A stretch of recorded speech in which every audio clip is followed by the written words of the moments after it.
వేగవంతం చేయాలని చెప్పారని చెప్తున్నారు. దీని మీద అట్లాంటివి కూడా లేవు. సార్ కేసీఆర్కు కొరడా దెబ్బల, కేటీఆర్ నేపాల్ యువరాజు. నిజంగా ఇది చాలా అంటే ఆంధ్రప్రదేశ్లో ఒక విధంగా ఉంటే తెలంగాణ రాజకీయాల్లో ఇది మళ్ళీ ఇంకో విధంగా ఉంటుంది. నిన్న రేవంత్ రెడ్డి చాలా సమగ్రంగా పెద్ద గోష్ఠి లాంటివి జరిపారు. మీడియా వాళ్ళు, రాజకీయ ప్రతినిధులు, రైతు సంఘాలు.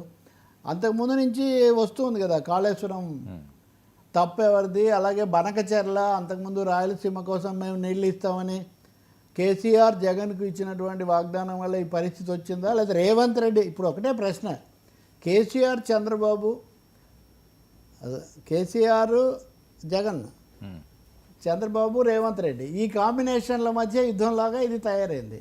నిన్న రేవంత్ రెడ్డి అందరితో మాట్లాడుతూ వివరంగా ఆయన ఏవో లెక్కలు చెప్పారు. ఆయన చెప్పిందంతా ఒకటే, జూరాల దగ్గరే నీళ్లు తీసుకొని ఇవన్నీ చేద్దామంటే కాదన్నారు. దాంతో అప్పటి నుంచి ఆ తర్వాత ఇటు తీసుకుందామని రాజశేఖర రెడ్డి జలయజ్ఞంలో చెప్తే దాన్ని కూడా కేసీఆర్ కాదన్నారు. చివరకు జగన్మోహన్ రెడ్డితో మాట్లాడి మేము నీళ్ళు ఇస్తామని ఆయనతో ఒప్పందాలు ఇవన్నీ కూడా చేసుకున్నారు. దాని ప్రకారం వాళ్ళు అడుగుతున్నారు. ఇప్పుడు మేము చేసాము, మాకేం తెలియదు అంటున్నారు కదా. నాకు పూర్తి అవగాహన ఉంది. కృష్ణా జలాలు ముందే తీసుకోకుండా వదిలిపెట్టడం అన్నది మీరు చేసిన పెద్ద తప్పు. ఆ తర్వాత మేడిగడ్డ ఇట్లాంటివి. కాబట్టి వీటి మీద మాట్లాడడానికి ప్రెస్ క్లబ్కి వస్తారా, ఇంకొకటే ఇటువంటివి అంటున్నారు. అసెంబ్లీకి రమ్మని మేము అడిగాము, మీరు ఆరోగ్యం బాగాలేదు అంటున్నారు కాబట్టి నేనే ఫామ్ హౌస్కి వస్తా అంటే కొత్త ప్రతిపాదన. ఎర్రవల్లి ఫామ్ హౌస్లో, ఎర్రవల్లికి అసెంబ్లీ అక్కడే పెడదాం, లేదా మా మంత్రుల బృందం వస్తుందంతా, మా మంత్రుల బృందంతో మీరు మాట్లాడండి, మా మంత్రుల బృందంకి మీరు సమాధానాలు చెప్పండి.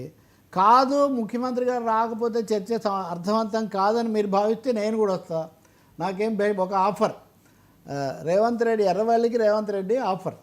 ఇది అయిన తర్వాత నేను మీతో మాట్లాడాలి, మీరు రావాలి, అనుభవజ్ఞులు, మీరు సభకు వచ్చి మాట్లాడాలని నేను చెప్తుంటే కేటీఆర్ ఏం అక్కర్లేదు, ఆయన ఏం అక్కర్లేదు, ఆయనకి ఏం చేత కాదు, నేనేం మాట్లాడతాను అంటున్నాడు అని.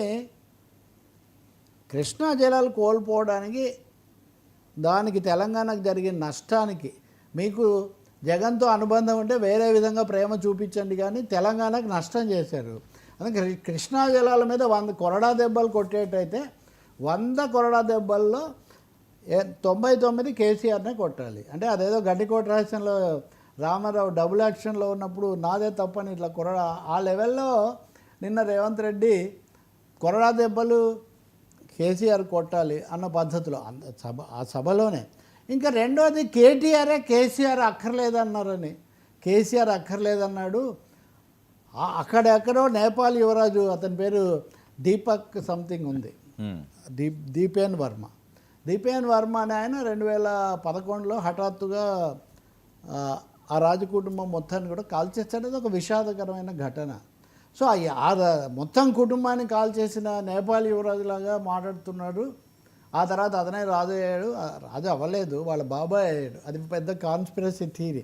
కానీ ఎందుకు వచ్చిందో కానీ రాజుగారి కొలుకూటంలో లాగా కొరడా దెబ్బలు, రెండవది కేటీఆర్ నేపాల్ యువరాజులాగా చేశాడు అనే వచ్చే విధంగా ఆయన నిన్న చాలా మాట్లాడాడు. ఇతర విషయాలు డెఫినెట్గా ఎర్రవల్లికి ఫామ్ హౌస్లో రేవంత్ రెడ్డికి ఎంట్రీ ఉంటుందని నేను అనుకోను. బహుశా ఆ ఇన్విటేషన్ కూడా ఉండదు.